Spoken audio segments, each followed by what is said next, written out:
Hey everyone, it's Greg from Six Sided Discs, and this is Emily from Six Sided Discs, and welcome back to our podcast, All Six Sides, where we explore the world of disc golf from every angle. And our angle this week is our collection of many discs, of which we have So many, and you don't even understand how many discs there are not on camera, and I'm sure it already looks very cluttered with them. But Emily is not obviously just a piece and part of Six Sided Discs. She's also my lovely wife, mother to our silly goose guy up there upstairs playing his PlayStation, Eli, who you've seen on the channel. So we're going to talk a little bit about how all these random discs got in our collection, or at least what we can recall about them. That's the plan. I think we have a pretty good pin on the stories. Yeah, so it should be fun. We had been talking about kind of shifting the format of the podcast a little bit and getting a little more casual. We still want to keep some of the fun ideas that we started off with like flying blind. So we have a fun twist on that later. So stick around for that. But for now, I do also want to say that this episode is sponsored by Idio Sports. More about them later. And let's go ahead and kick things off. So maybe let's get like a couple discs down, and then we can talk about some other stuff while we go. So what's one that you'd like to start off with? Well, we went through our collection a couple minutes ago and picked out the discs that we thought were most interesting, or that had a story behind it. Yeah. This is my first disc. I think you were in a tournament and you got the Innova store gift card thing and didn't find anything that you liked particularly and picked this up for me. I have zero idea what it is. It just looks super cool, which is 90% of my discs. Let me hand it to the close-up camera to get a good look of it.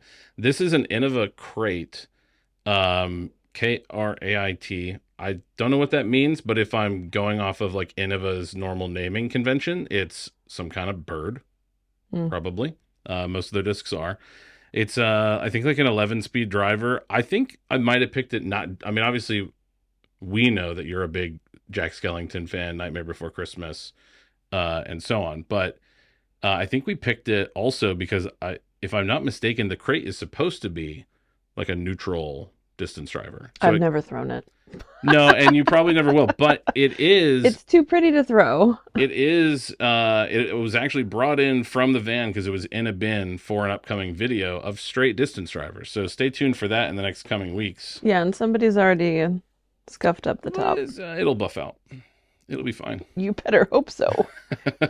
That's also sort of like a little inside piece of how our collection kind of works. Is it's also one of the things that we grab discs from for videos, and then you are usually surprised when I come back with like 3 of your discs, and you're like, "What you been doing with those?"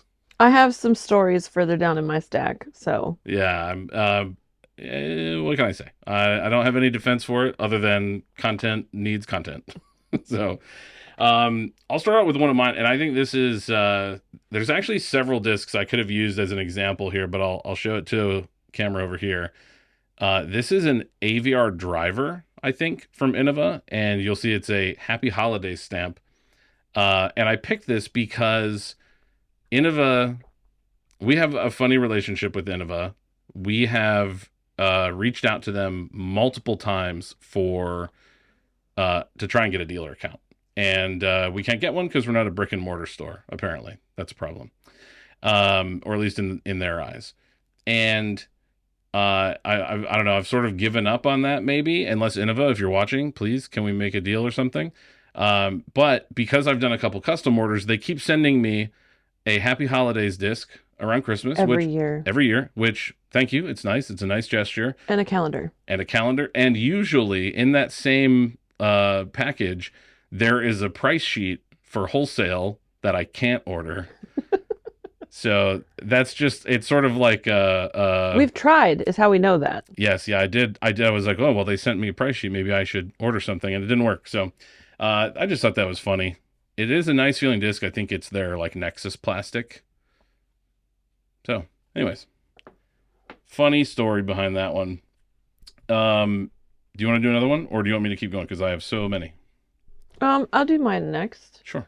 I picked this up at Idlewild while we were there from Davis at Stash Discs in a used bin. Shout out Davis. And then while we were there, Brody was there, and I asked Wyatt, because it was the first year that we were there, if he would go get Brody's signature on it. And while he was in line, someone tried to buy it from him, because it was gummy or something. I don't know. I've never thrown it.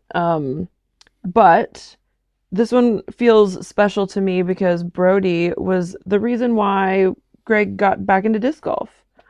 Yeah. And you can share a little bit about that, but Yeah, I mean it's I have a question sort of about this disc while I show it to the camera and talk about my quick story, but the uh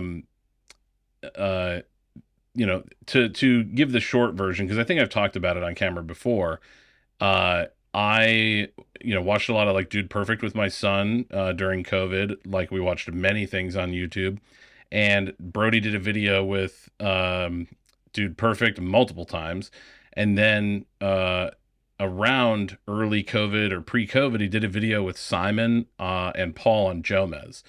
And watching that video during COVID, I was like, oh man, like my discs have to be around here somewhere, and that kind of brought disc golf back into my brain. I don't know where it went for 10 years or whatever, but I found it eventually. I feel like we've had a lot of run-ins with pros that have helped elevate our, I don't know, where we are now.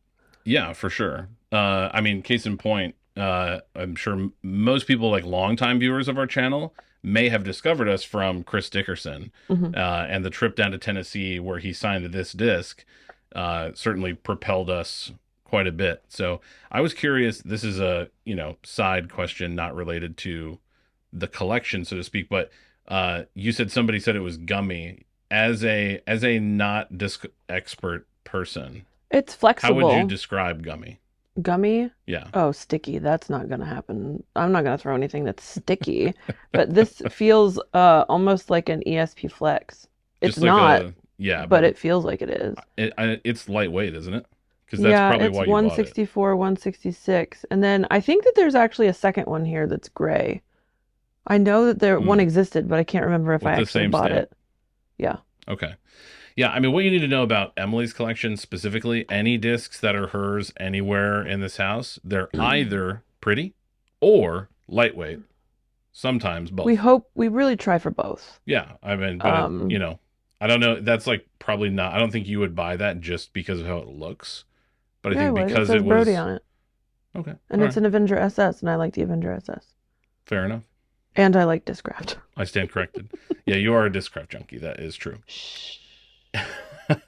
And there'll be an order of discs that come in, and she'll be like, "Which one is it?" Like MVP. I Other have other some brands like, stuff okay, yeah, from yeah, but MVP. when it comes, I think like swirly, colorful ESP plastic from Discraft is like your kryptonite, though. Jawbreaker is my favorite. Okay. I don't know that that's practical. Um, I don't know if it's just the novelty of it, but Jawbreaker is absolutely my favorite. No, Jawbreaker's super super good plastic, very popular, durable. It didn't break in our durability test, so Yeah, but I've put some dents in some things, so I yeah. would question the durability. So most of the viewers of our channel have probably only seen you in like vlogs from 3 years ago or something, or two Oof. years ago, or just recently uh in I guess throwing in a couple videos because you're going to be throwing in a video this coming week Hmm. or at the time of shooting I've this, thrown a couple times, yeah. or from the expo vlogs. Hmm. So how and I don't I often just tell people that you're like the financial person because it's the easiest way to summarize it, but I Hmm. know that that doesn't cover everything. So what is all the stuff that you do for our business outside of finance, which I also don't totally understand. Um, I actually have a couple of other jobs that equate to a full-time job outside of disc golf. Hmm. And they're financial consulting, business consulting, those kinds of things. Um, I use those skills for our disc golf business. But I hesitate, but I don't know that we would have a disc golf business if we didn't have other income. No, I mean, Um, I don't know that. I don't know that it would be something that I could put as much time into as I am now. Because I sure. think that was the decision about leaving Apple was I couldn't do that without the financial support for however much time that was coming from your jobs. Yeah, we swapped places. I was a stay-at-home mom with Eli, getting my master's degree, those kinds of things, while Greg worked at Apple. And then about the time I graduated, we switched places. So now Hmm. Greg has is mostly in charge of six-sided discs, and then I work. Um, but I don't know. I usually go to in-person things. Yeah, I Um, mean, we both go to almost every event that we do. yeah, and I help produce these shows. Um, Hmm. Which, boy, I tell you what, as a two person crew and sometimes one person crew, like when I'm shooting one of our weekly videos or something, it's so much work. Any amount of help is huge. If you had seen how long it probably took us longer to set this up than it's going to take to record the whole thing. I possibly. mean, there are four cameras running. There's lights everywhere. You know, we had to pick out the discs. There's a lot more, and microphones and everything. So any amount of help with that kind of stuff is huge. But we also make like strategic decisions, marketing stuff. We have We have, marketing meetings every week where we're talking about and trying to yeah, figure out what we should do and how we should do it. I would say every time or almost every time we order anything, we're talking about what do we have, what the should we bring plans, in. what's Yeah. coming up, where are we going? And Um, some of the strategic stuff uh has really paid off recently to be like thinking ahead or thinking about changing and shifting stuff mhm, because we decided in the fall to start doing more custom stamp discs like these from Innova with our logo.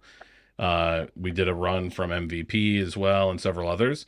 And that was just sort of to differentiate ourselves, to brand our discs more for us.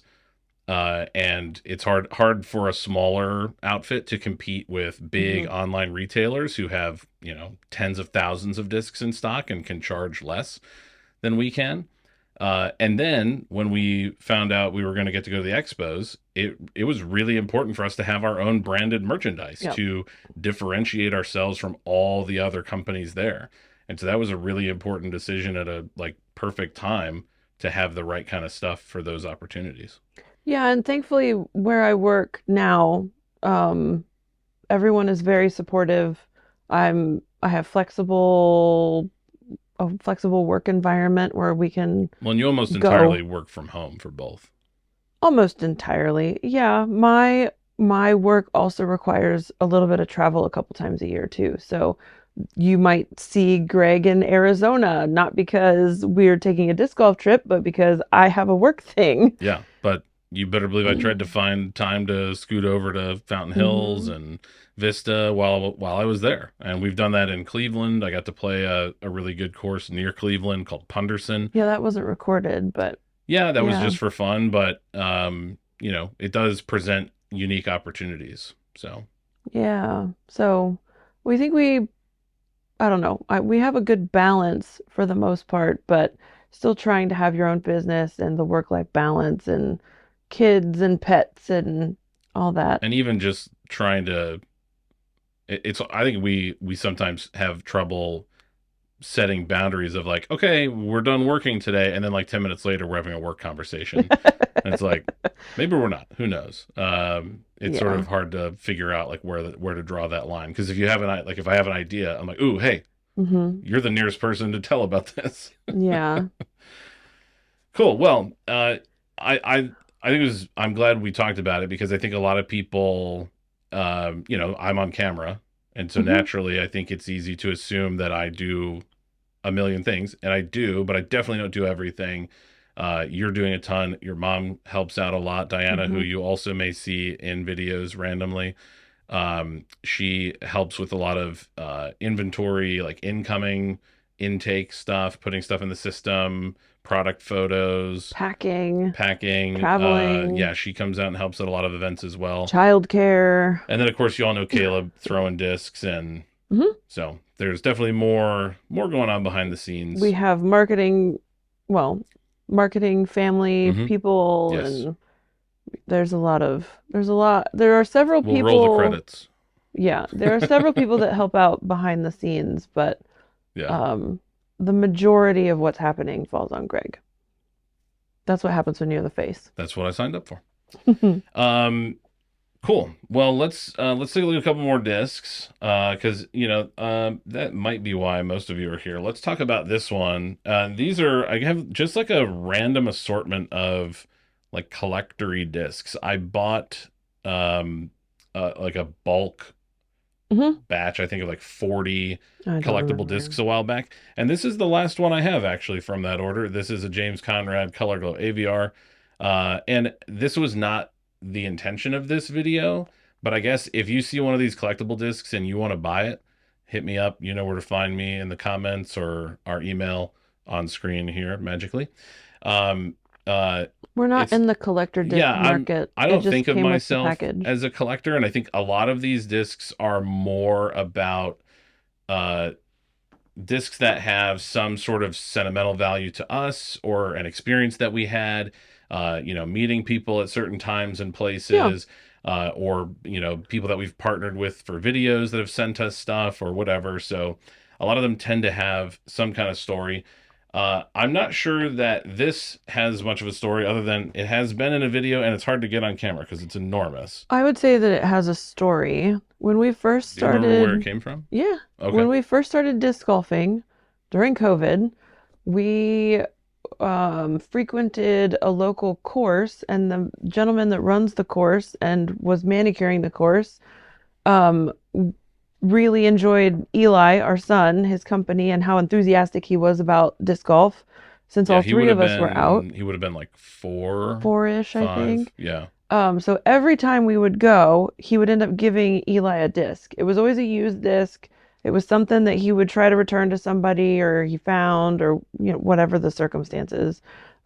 We've had some pretty dinged up discs, some pretty old discs, but that came from one of those excursions and Eli was really excited about it. And of course, we can't ever get rid of any of those discs, no matter how sad Yeah, they Eli look. doesn't really care about disc golf. He like occasionally will ask me a question, and it's one of those like kid questions where it's like, who do you think is your favorite disc golfer ever? And I'm like, can't answer that question because I've met a whole bunch of them. Like they're all just real nice people. Like Yep. I don't know what to say, but like kids love to sort of rank stuff and Oh, sure. who's the greatest of whatever ever. So but yeah, shout out to Chris for the Condor. Hmm. I didn't even remember where it came from. I'll do another one, and I also don't remember where this came from. We were just talking about it before we started rolling. This is a Grateful Dead full color, full foil Buzz. I think it came from one of the batches of the discs that we I don't remember. bought to I don't remember resell. it in the stuff that we got from him, but That's the only place I can think of it came from. yeah, I don't know where else it would have been from, but it looks awesome. Super colorful. It's a Ledgestone 2019. No name, no number in it, so it It came in wasn't. a bag as a collector's item, Yeah, so it was in a bag. that one is for sale. It looks amazing. I mean, I always joke with people at pop-up shops that we go to that everything's for sale. So if you really like this desk, you know what? Maybe I'll get a new desk. I don't Okay, but my discs aren't for sale. Speak for yourself. know. Although, you know what? For all the people that have been asking in the comments, and we do listen, lots of people do want to buy pillows, which I will say we have looked into. It's a possibility. So Mm, we'll see. it's a very slim possibility. We'll see. They would be very expensive. I think it might have to be, yeah, I mean, they might be kind of pricey and it might have to be some sort of pre-order situation or something. Like we can't really commit to ordering the quantity that they like the minimum quantity Hmm. without knowing that people are going to buy them. So we'll see. We'll see. Do you want to finish up your other collector disc? Yeah, sure. I guess there's a chance that this came from the same source. I'm Didn't honestly not really sure. Wyatt didn't give you that? Okay, so it says it says Forest, which looks kind of like a Ford. Photoshop Ford logo, and says Riverside Glide. I don't know what that is. It does look like it could be downtown Columbus, so it could have been like an old Central Ohio tournament or something. But it is a Discraft first run MRX that is leaking so much chalky residue onto my hands right You now. flip it over. It is crazy. There's your identifier. 172 grams. I don't know much about the MRX other than it looks like it might have been like a precursor to the Buzz because it has a similar Oh. profile. Again, I will try to show the close-up camera here what it looks like. But yeah, I don't know. People talk about like Prodigy stuff leaking out the little like chalky residue. This thing I think is a lot older, and it is just like my hands are covered in it. But, Well, yeah. We interrupt our exploration of our collection to talk about some other things that have recently entered our disc golf collection, technically, which are Idio shoes. So this episode of our podcast is sponsored by Idio shoes, but I want to talk about the sort of context of that to make sure that you don't think that I'm just selling their shoes and that only because they paid me money or something. So let me first go back. Two, I'm just going to grab one as an example. Last year, I bought this pair of idiosyncrasies with my own money because I wanted disc golf shoes. I had been using hiking shoes, basically. waterproof hiking shoes. Waterproof hiking shoes for a while. A brand that's pretty popular or has been, let's say, used by a lot of disc golfers, but I have gone through like 4 pairs of them. Every 6 months. Yeah, blow out the toe of them, end up with a hole in it, whatever. And so I decided I was going to buy a pair of these and see if I liked them. So that's where I started. And I did like them. I think they worked really well for what I was looking for. They are waterproof. I would say they do get a bit hot, but like 'Cause you're they're out doing waterproof. activity, they're waterproof, right? So that's fine. But I liked them enough that I decided to reach out to Idio and say, hey, I bought a pair of your shoes. I like your shoes. Would you consider sponsoring a video on our channel? And they did last year. And for that, or I mean, and I guess basically we only did that because I knew I liked their shoes. So going into this season, I think you've had those for longer than a year, actually. I think you're right. Yeah, I mean, I bought them in January of I want to say 2023. That's a long time ago. And so I had them, or no, um, let's see, what is it now? I 2025. think it might have been January 24. I had them for about 6 months before we got or maybe I bought them like at the end of the season. So maybe it was more like December or November. But I had them for a while and wore them for months before we reached out to Idio. They lasted really more than 6 months, like your other shoes. Exactly. And so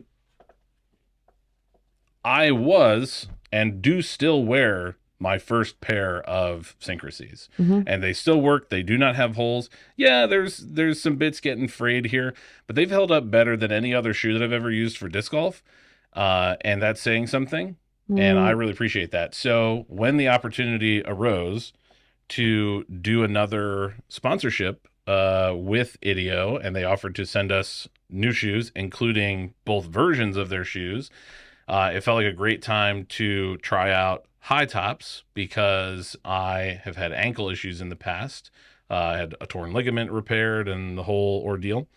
And so I was very interested in trying those out. So we'll talk about those in a second, but we also got you a pair of syncrasies so that when you come out and throw, and like for videos and stuff, you'll have purpose made disc golf shoes, which I do want to point out, you know, for all of the advertising that's been done by other companies about shoes for disc golf, there are no other shoes on the market made for disc golf. These shoes are built for disc golf specifically. The last pair of shoes I had were not high tops. They were waterproof. I am very easy on shoes. I still have my for like a pair of shoes from college. Yeah. They've been degraded to mowing shoes, but um so mine lasted a little bit longer, but Greg goes through shoes, not even just disc golf shoes, like any shoes for whatever reason. So Yeah. I was really excited this time. I needed new waterproof disc golf shoes, and the Rosie over at Idio was um, uh, excited to work with us. And She was super generous. very Because generous. I Yes. I would say I don't need this many shoes, but it is cool to have options, and I'm excited because they have made some improvements in the design and in the construction of the shoe for the new version of the Syncrasy and the Brawler, which is the same as the Syncrasy but also a little different, which I'll talk about in a second. But what has your experience been like using them for the first time? Because I've already had a pair for quite a while, but it was Mm, your first time ever using them was when we recorded for the video that we've mentioned a couple times in this episode. yeah. So I put them on. I'm used to having skinny feet issues, so I immediately um, laced them up as tight as I could lace them, and then got in the car and drove. To my office. And that was a bad idea. My feet hurt by the time I got to the office. And then I took them off and I laced them a little bit looser, and they've been fine ever since. It was just that one that was on me, that wasn't on anybody else. I do think that there's just like a brief period because I had it with these as well. I put them on and they just felt like really tight and rigid for like 10 minutes. And then after that, great. Like they just had to like work in a little bit. Yeah, I don't know. I did like maybe 10 or 12 throws, walked out to get those discs and came back, and then I Hmm. didn't notice a single thing after that. I've worn them multiple times since then. Yeah, I've had mine on several times since then and haven't had any trouble. I Yeah. just remind myself not to tie them too tight. Yeah, and the color options that they have are always really cool. That's one of the Hmm. things I really like about disc golf is how colorful everything is. Yeah. It's one of the things people liked about our jerseys, and of course the discs. But I don't know, I'm basic when it comes to shoes, and I like black shoes. If you looked at the pile of footwear that is mine, it's just the darkness, the void. So this is really big for me to go with some brown on my shoe. But it does look nice. It looks classy, and then obviously the Coriolis Brawlers had to be the choice for the high tops because purple. Enough said. But let's talk just briefly. I'll highlight some of the features that I can list off the top of my head about Idio's shoes. Of course, they're waterproof. There is a I think it's called Sympatex is the like brand name or the It's on the back. I can read it. oh, there you go. Sympatex. Um, I have some better like up close photography of these for a separate thing, but drag-on toe cap, great for toe dragging. They've reinforced this so it's more durable than the first version. If you by chance ever had issues there, one of the things that I like most as somebody who's just like super sensitive about my ankle issues that I've had and worried about slipping and stuff like that is that the shoes are specifically designed for disc golf. So it's designed to give you some movement, some motion where you can pivot on your heel, pivot across just the sole of your foot. I don't know foot anatomy, the middle or the front, like your toe. So if you find that beneficial for helping you adjust like release angles, hyzer, flat, and hyzer, you really have those designed and built into the shoe, I think it's called the ball of your the foot. ball of your foot. I Maybe. believe you. I don't know. I'm not a foot person either.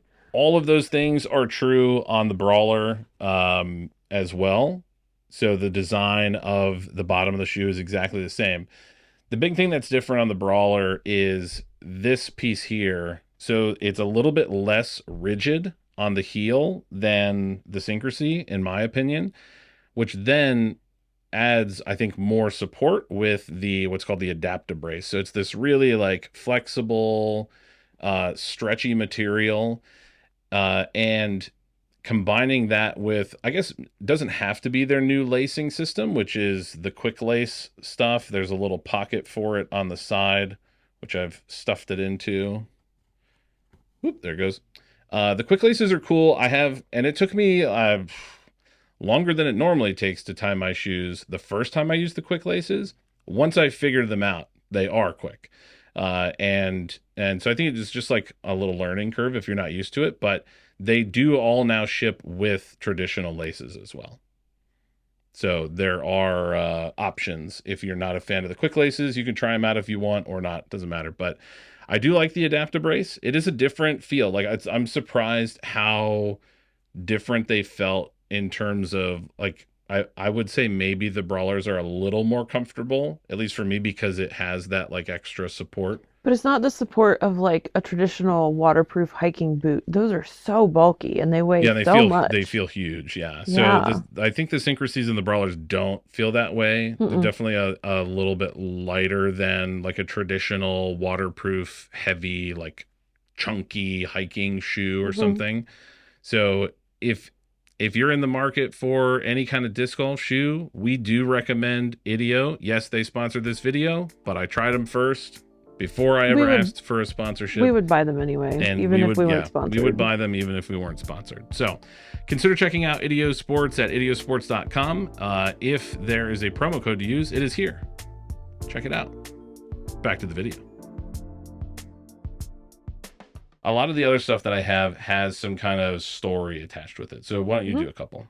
Oh, this doesn't have a story. I'm just rubbing this in. Rubbing it in for who?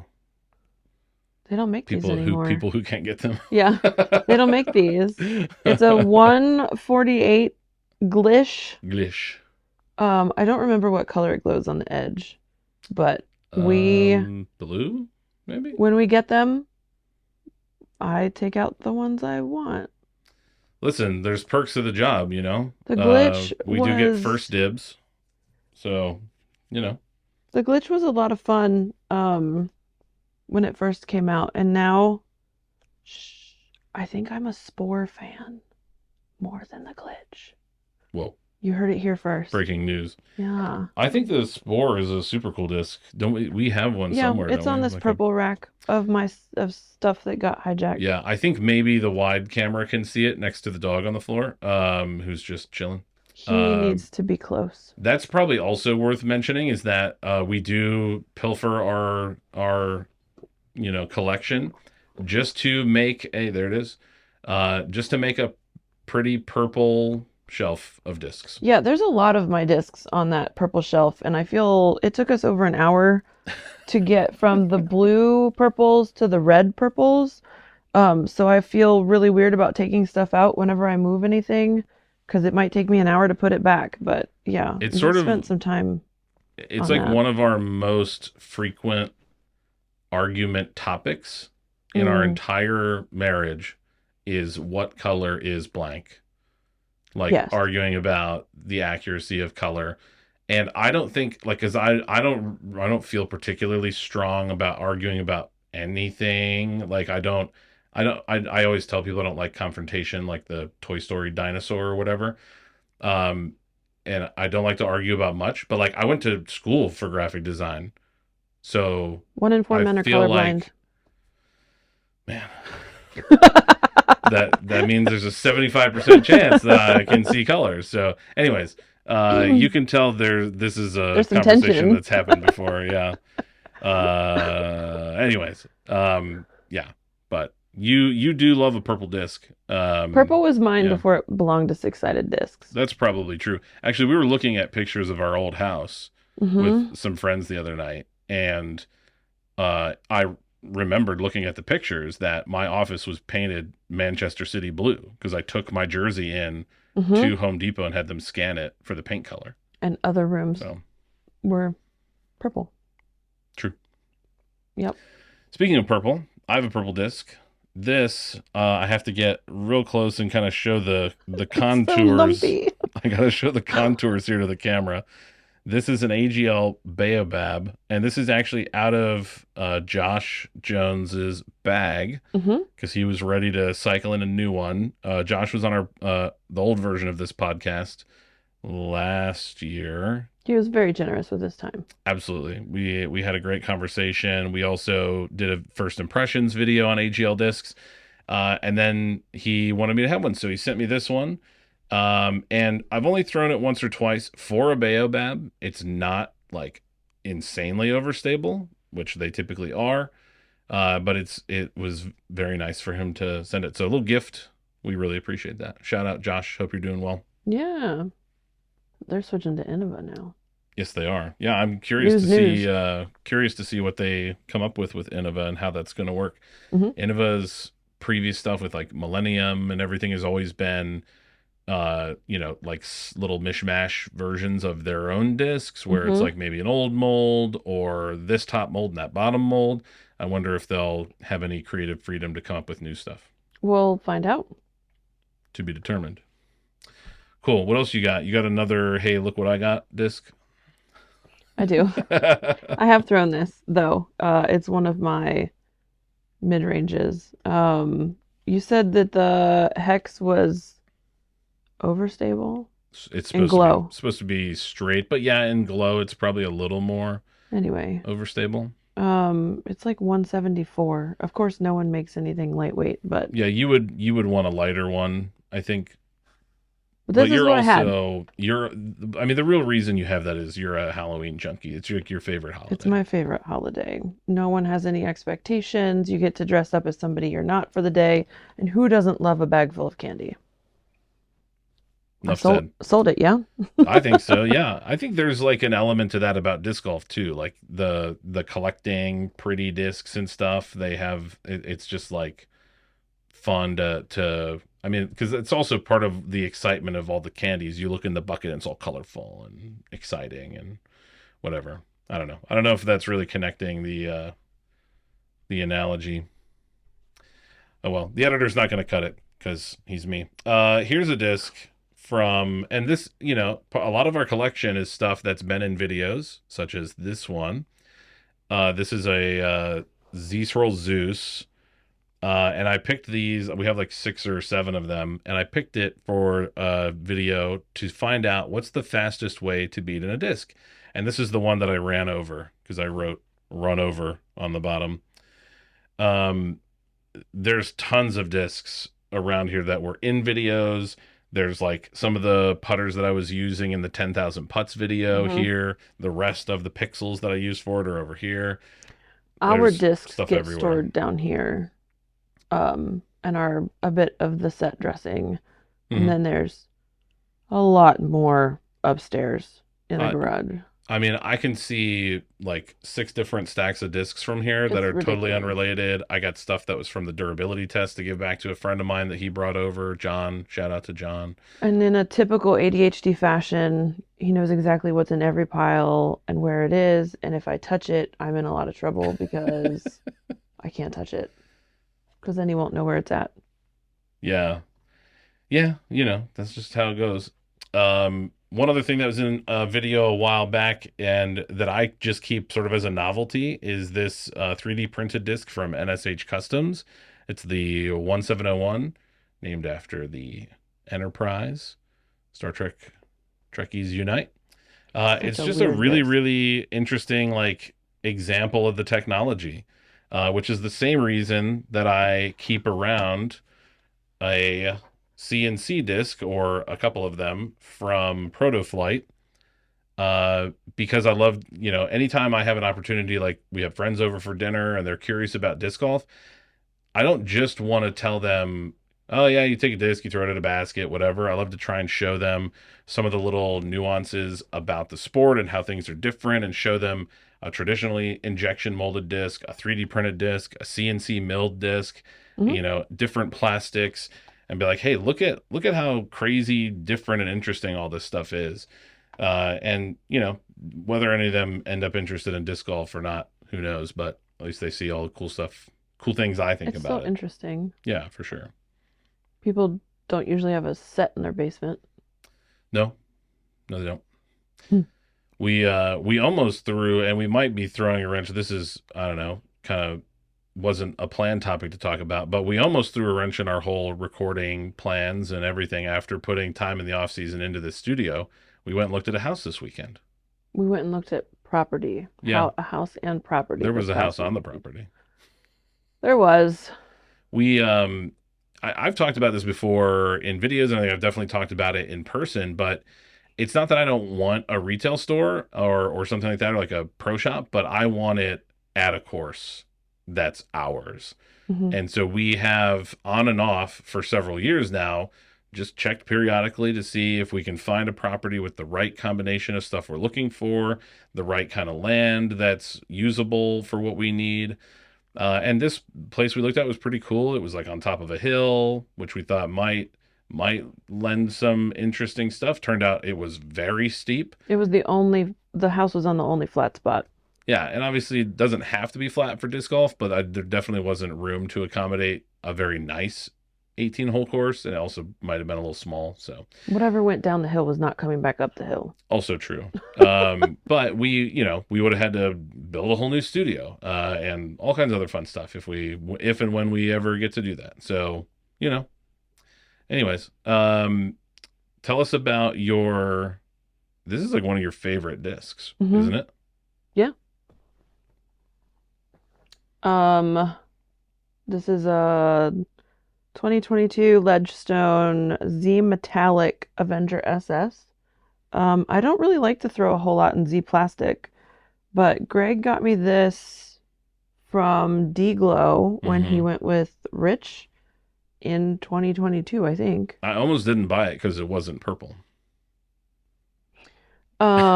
So it's a 167 to 169, and I would cry if I lost it. So Yeah. I don't jump up and down too much about discs getting lost or whatever, but I would be really upset.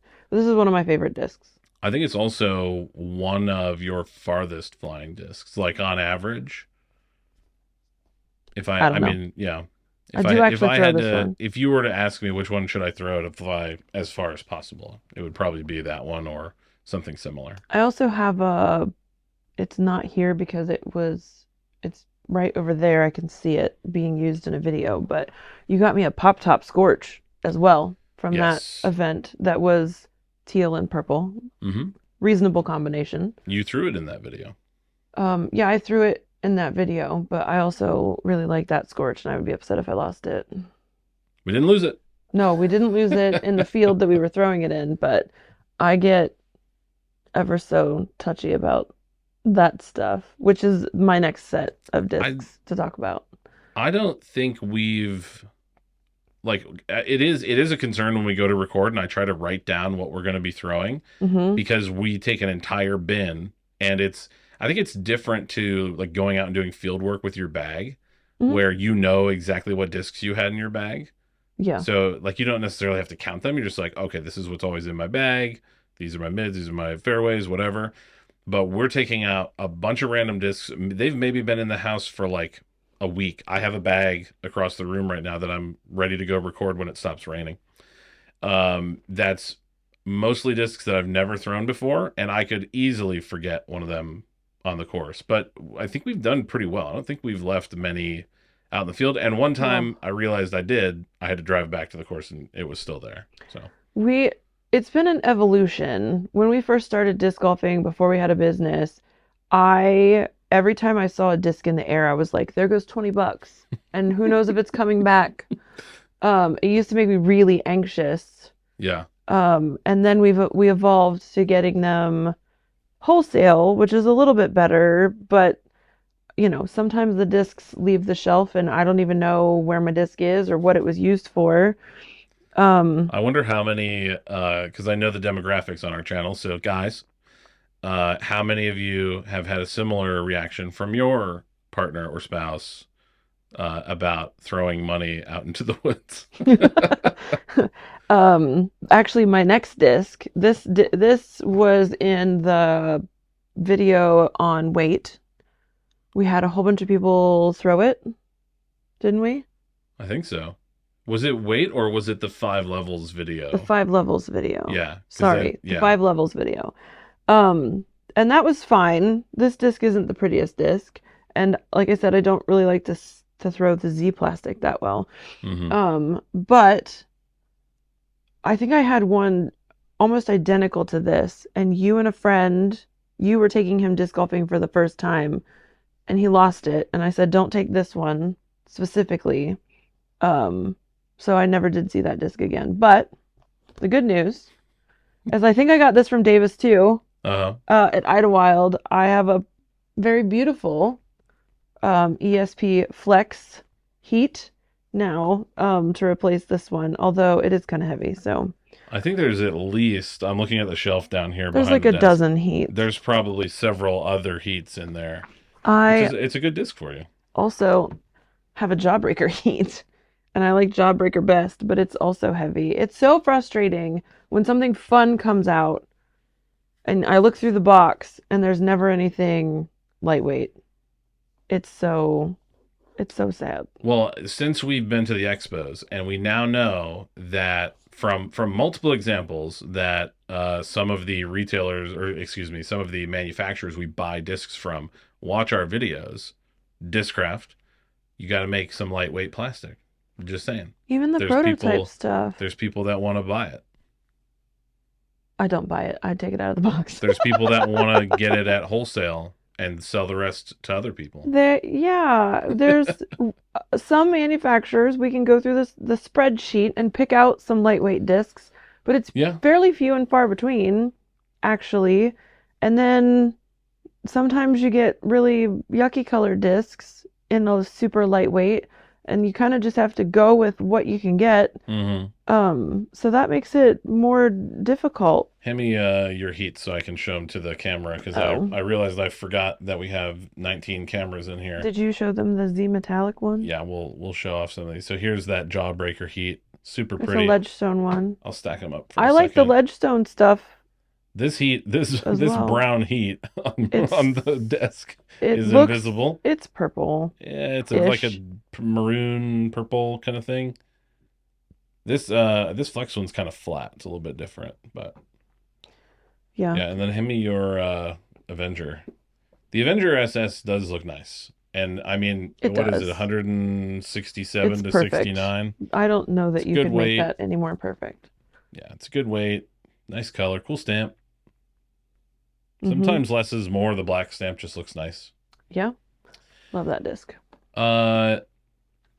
Let's talk about, and I have a big stack here. Let's talk about signed discs, which I never thought I would get particularly into. Like, in none of the other things I've ever been interested in have I ever gotten an autograph from someone. We're not super collector-y people. No, not really. I still have a box of Beanie Babies back there, but that was my parents, not me. I do keep, like, I'm not actively collecting and like trying to acquire things, but I have not thrown away any Manchester City stuff. A lot of it my dad got for me. There's flags hanging up over here. There's jerseys upstairs, Oh, yeah. hoodies, scarves, all kinds of random stuff. But I'm not like actively trying to get it. And even though I've been to 3 games in person, I've never tried to go get someone to sign something. Oh, Like, it sure. wasn't a priority. But it seemed, I don't know, when I was getting more into disc golf and started going to pro events and meeting people, it sort of felt like, oh, well, I should just do this. We also had a Wyatt. Yeah, I think the first year we were at Idlewild, Wyatt, who's been on this very program before,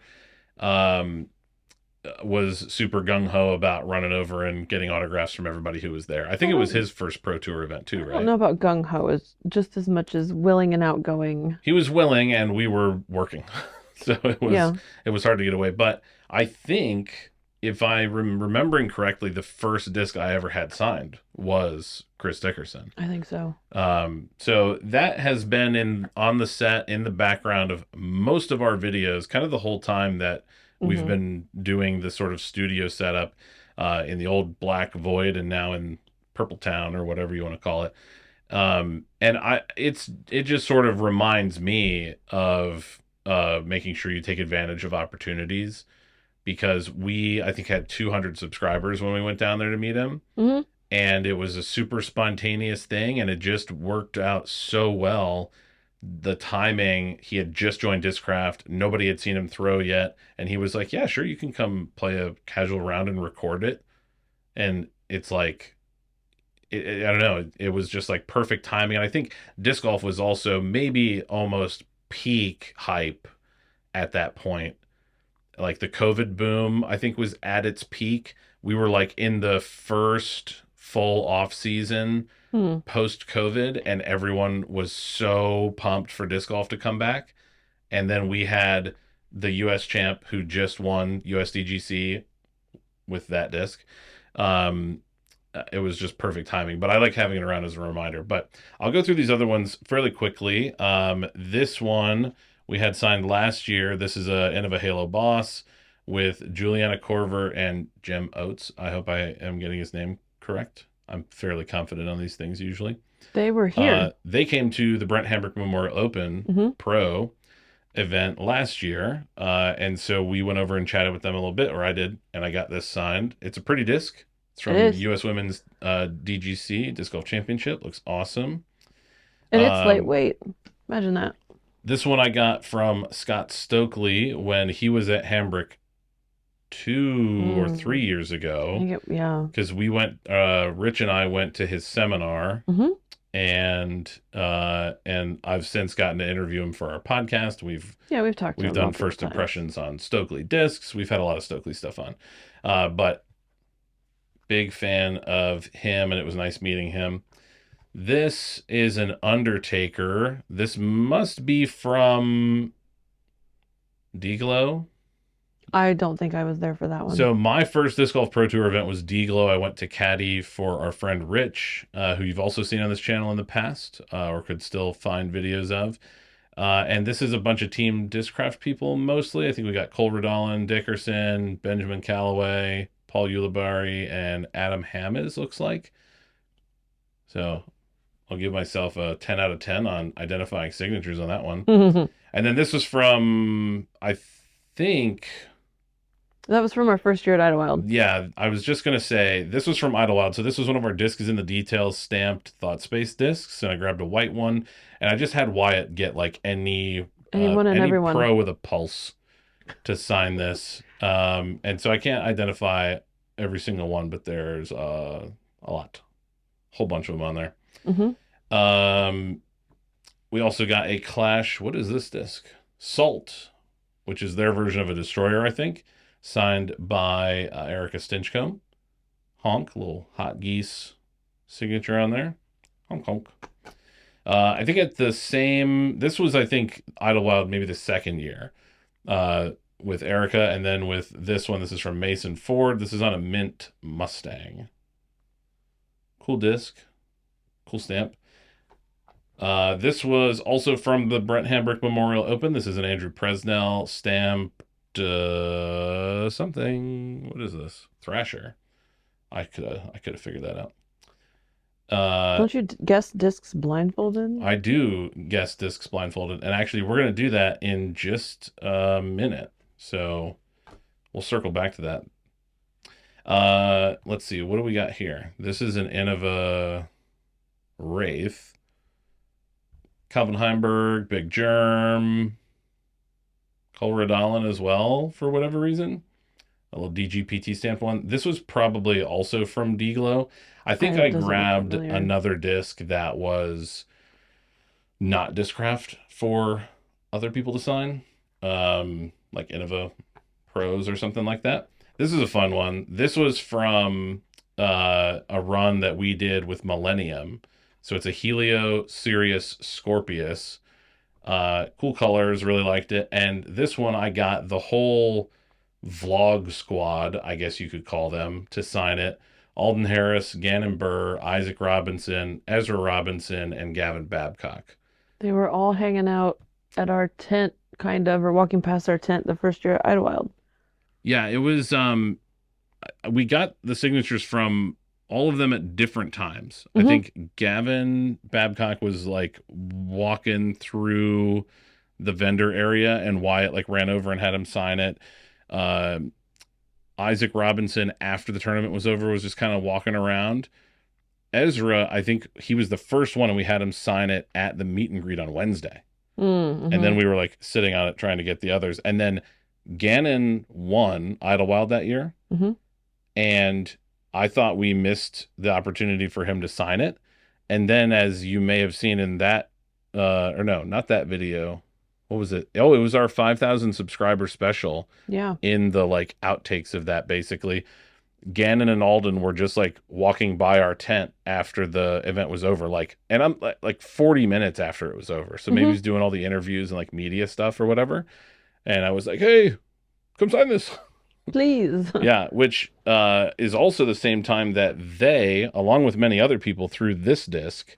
I don't know how This much people can see with that stacked up. I will remove it because this is the 5,000 throw disc where we tallied up every single throw, and Alden Harris and Ezra So Robinson, many Chris Dickerson, people. Terry Miller. I'm thinking back through Gannon, chucked it into the ground before we ripped it into the wall a million times, and you can probably still see how bashed up it is.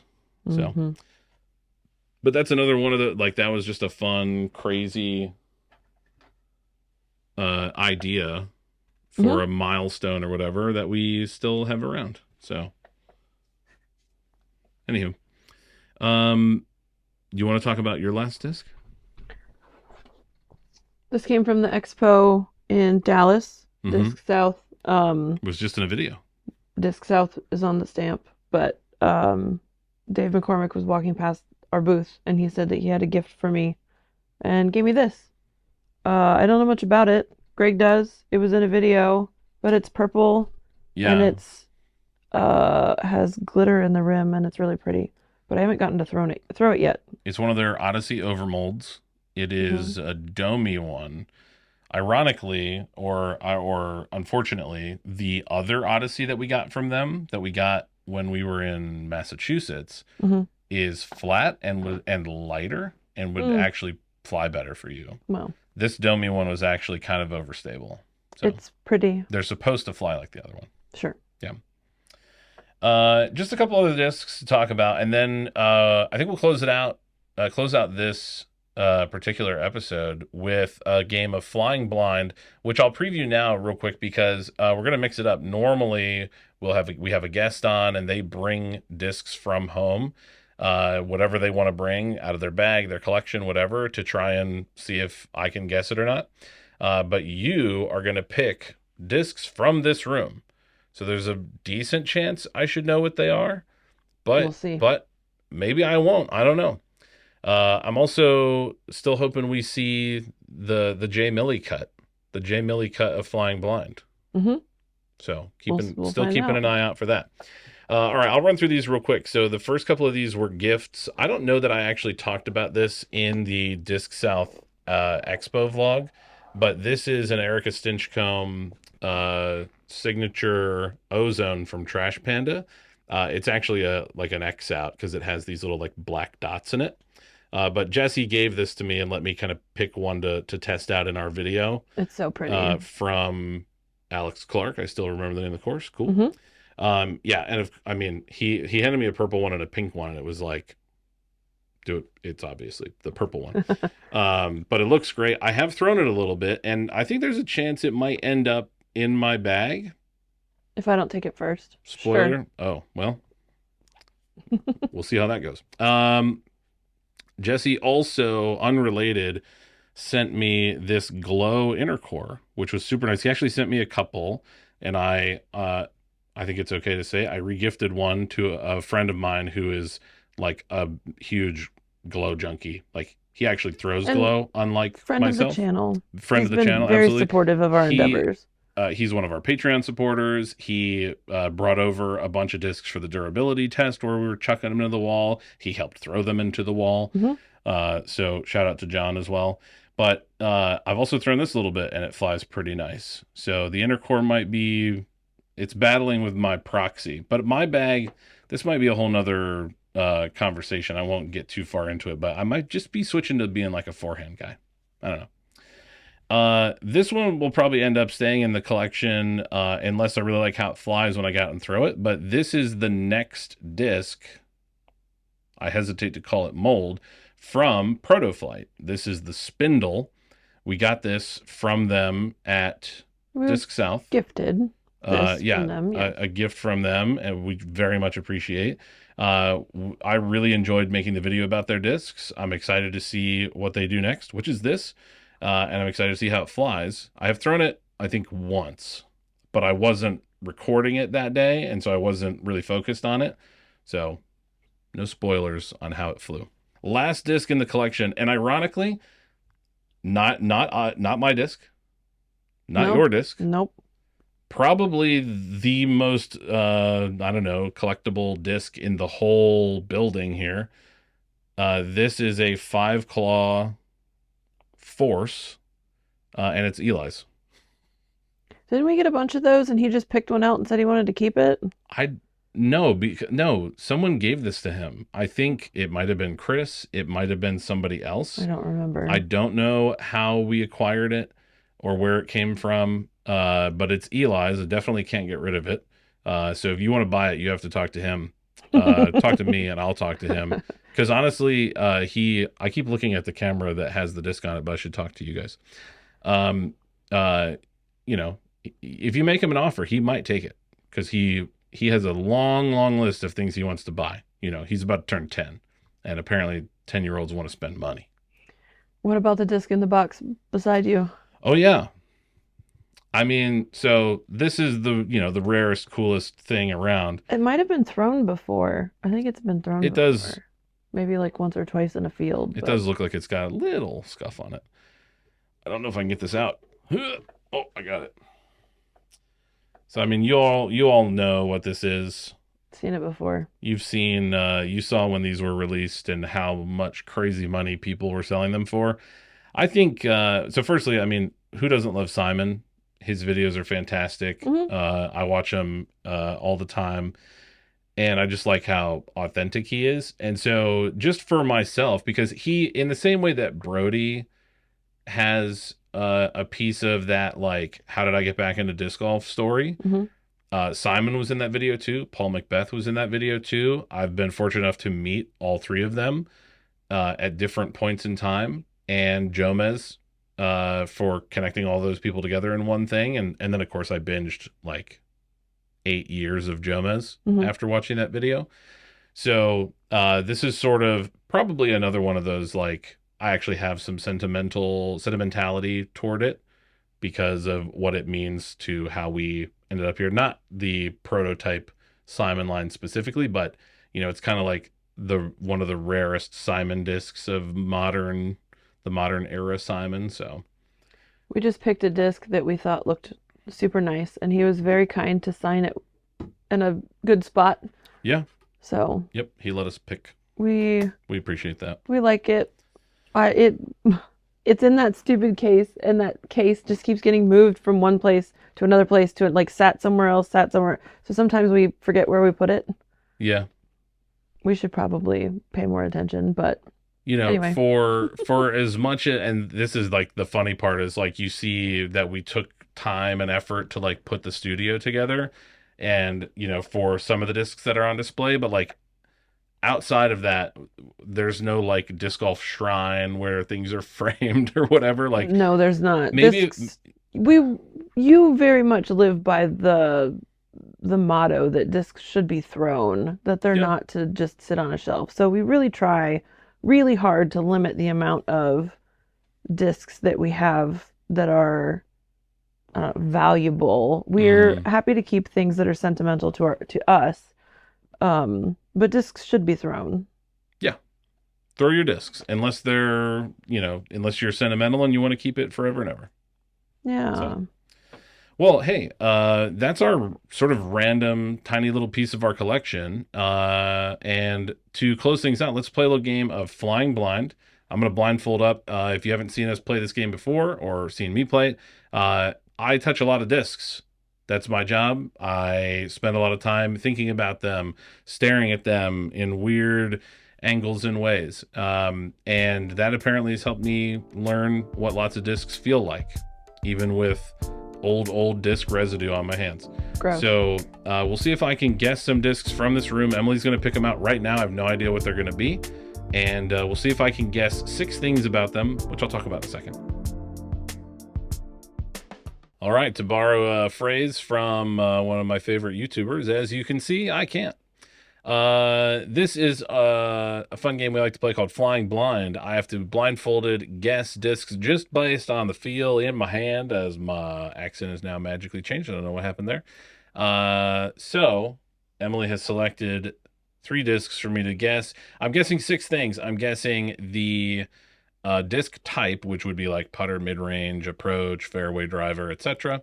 I'm also trying to guess the all 4 flight numbers, the country that it is manufactured in, and then I need all the information about the disc. So manufacturer, plastic, and mold. I think that's all 6 things. Let's begin. Okay. All right. So I think I'm holding it up nice and high for the camera, right? Mm-hmm. Okay. Oh, hey. That camera got too hot and turned off. Bye-bye. All right, so I'll just go through what's going on in my head. This is obviously immediately a recognizable shape because there's only 2 discs that feel anything like this. It's either a Berg or a Range from Streamline. So then it's about trying to figure out what plastic this feels like. And I'm just gonna run through it real quick because I'm like almost 100% certain on everything about this disc. So this is a putter. Gosh, I hope they call it a putter. I think they do. It's the Streamline Cosmic Neutron Range from MVP, Streamline, manufactured in the United States, Michigan, and it is, shoot, you know what? This is the part that I Flight figured. numbers is what might trip me up. I think, okay, it's a 1-speed, he said with lots of confidence. It's a 1-speed. I think they gave it 2 glide, which is interesting.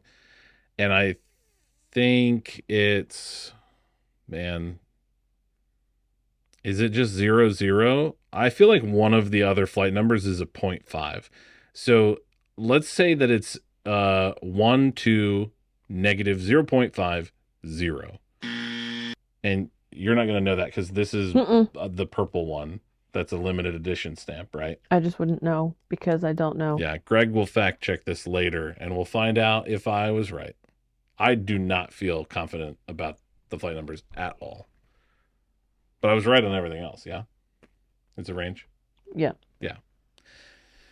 Oh, man. Starting strong. No. Yeah, Ready for the next one? Good. Yeah, sure. That one felt that one felt easy. Okay. This is going to feel easy too because I'm very familiar with this disc for, well, okay, hold on. Assuming I'm right, I know a lot about this disc. I might also know a lot about a disc I'm not holding. So let me tell you about this disc. This is a Jester Disc Golf Wild Thing in Grippy Glow plastic, which is green for glow. And it's manufactured in the United States because the Wild Thing is made by Gateway in Missouri. What have I? Oh, it's oh shoot. Okay, it's it says the Wild Thing says here. Hold on, I'm gonna ask you to help me. Don't confirm anything about the disc, but which way's up for the stamp? Keep going. That. Okay, right here. Okay. Oof, close enough. Nope. Yep. All right, got it. Okay. There are 3 words on this disc that describe the disc type. Mm-hmm. From them, I believe it says putter, scramble, approach. So it's all of those things. It's a putt and approach disc basically. But it's super overstable and and I'm gonna say right now, I do not know the flight numbers. I will guess in a minute, but I don't know what they are. And why do you have that one? Why do I have this one? So we did a comparison of Jester Wild Things in different plastics in a previous video. I guess it was probably a plastic in the details comparison or something of like plastic stability. So I have this one because in that video, I said, wow, I really like the Wild Thing. I think I'm going to keep one in this plastic. But I only had one, and it was on our website at the time, and someone bought it. You forgot to take it I off. forgot to take it off the website. So I mentioned that in a video, and Jester Disc Golf recently sent us some of their new mold that was just PDGA approved, the Crazy Hawk. Thank you very much, Jester. We look forward to checking those out. And in the box, without any, like, I hadn't talked to the folks at Jester. I didn't know they were sending this, but they sent me this so that I could bag it because I was bagging one in grippy plastic and it just didn't feel the same. So thank you so much, Jester, for doing that. That was super nice. Or this is a different disc. What about the flight numbers? Man, I think they're like, I guess it might just be 330. The fade number is tripping me up because they do this thing where the flight number looks like an odometer. Mm-hmm. And so if it's a half step, it'll be like half turned. Mm-hmm. So let's go with 330 2.5. What's it say? 3302.5. Oh, nice. Good job. I thought it was 3303. It was a good guess. Also, it says scramble, approach, putt. So you got it right, but in the wrong order. Uh-oh. Well, comment below if you think I lose points for the wrong order. All right, here's the last one. Okay, what is this? All right, so this doesn't, those other two, I knew what they were almost immediately. This, I do not. So this is a putter. Mm-hmm. It has like a blunt nose. It's got a bead. I'll show it to the camera so everyone can see what it is. It's so stiff. Holy moly. I have an idea. Maybe. Is it? Holy crap, this is so stiff. It's so very solid. Not in a, let me clarify. Not in a bad way. It's upside down. There you go. Whoops. Look out, microphone. Some stiff discs are like really, really slick. This has like a really, really nice amount of grip to it, but it's very tough. It's got something going on. Oh shoot, you know what? Wait, I'm gonna do something weird. Hang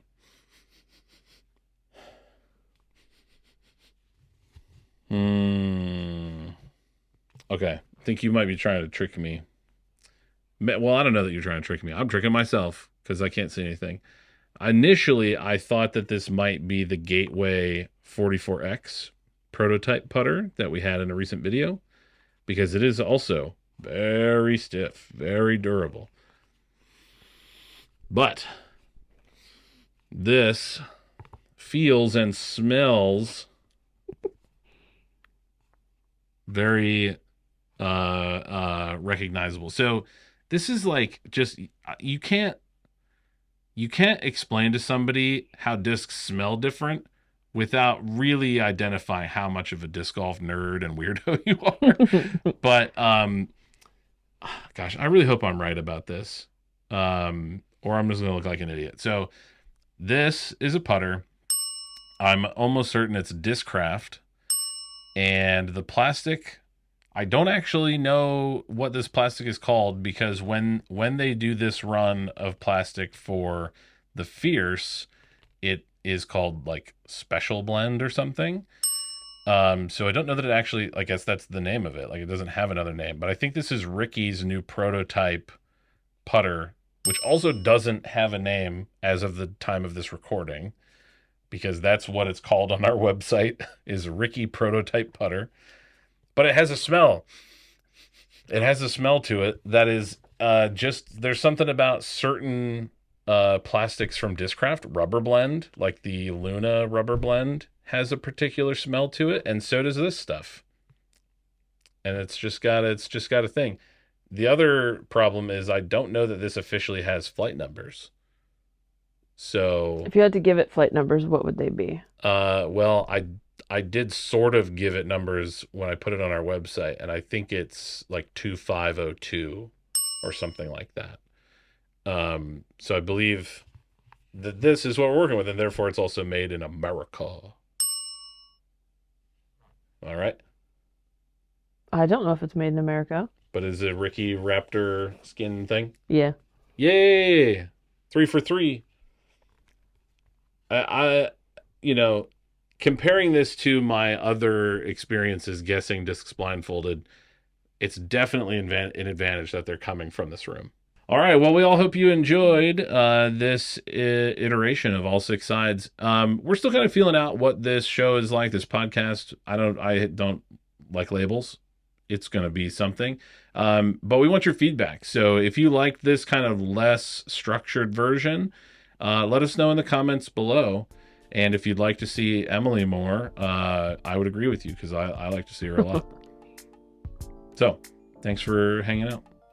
Thanks for seeing me in my own house. Yep. All right. We'll see you in the next one. If you like this content and want to see more, please consider liking the video, subscribing to our channel, or becoming a member. Your support makes this content possible.